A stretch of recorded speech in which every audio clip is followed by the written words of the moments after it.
নমস্কার, আমি জ্যোতিষী শ্রীরূপক চক্রবর্তী।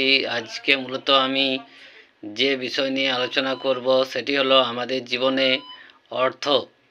অর্থের বিচার করতে গেলে আমাদেরকে মূলত যে বিষয়টির বিচার করতে হবে সেটা হলো সেকেন্ড হাউস, অর্থাৎ সেকেন্ড ভাব, অর্থাৎ দ্বিতীয় ভাবের সাব লর্ড অধিপতি গ্রহকে দেখতে হবে,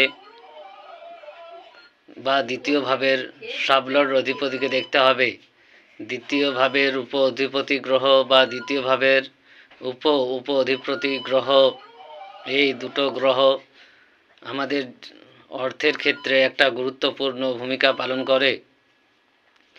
আমরা যখন কোনো জন্মকুণ্ডলীকে বিচার বিশ্লেষণ করব তখন আমরা দেখব যে দ্বিতীয় ভাবের উপ অধিপতি গ্রহ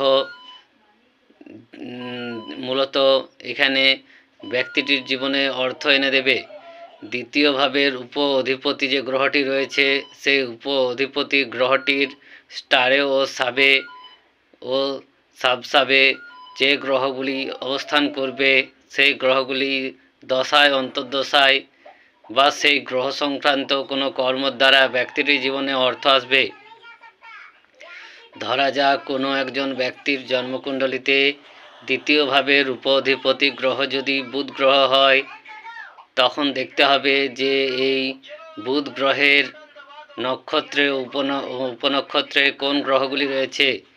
যে গ্রহগুলি এই বুধ গ্রহের নক্ষত্রে ও উপনক্ষত্রে অবস্থান করবে সেই গ্রহগুলি সেই তৃতীয় ভাবের অধিপতি গ্রহ বুধ গ্রহের সূচক হিসেবে গণ্য হবে এবং সেই গ্রহের দশায়, অন্তর্দশায় ব্যক্তিটির জীবনে আর্থিক সমৃদ্ধি আসবে এবং ওই গ্রহ ব্যক্তিটির জীবনে অর্থ এনে দেবে। এবং ওই গ্রহ সংক্রান্ত কোনো কাজের সাথে যদি ব্যক্তিটি যুক্ত থাকে তবে ব্যক্তিটির জীবনে অর্থ আসবে। ধরা যাক কোনো একজন ব্যক্তির জন্মকুণ্ডলিতে দ্বিতীয় ভাবের উপ অধিপতি গ্রহ যদি বুধ গ্রহ হয় এবং এই উপ অধিপতি বুধ গ্রহের স্টারে ও সাবে যদি বৃহস্পতি গ্রহ, রবি গ্রহ, বুধ গ্রহ ইত্যাদি গ্রহ অবস্থান করে, তবে বুঝতে হবে যে ব্যক্তিটির যখন বৃহস্পতির দশা বা বুধ গ্রহের দশা বা রবি গ্রহের দশা বা অন্তর্দশা চলবে তখন ব্যক্তিটির জীবনে আর্থিক সমৃদ্ধি আসবে।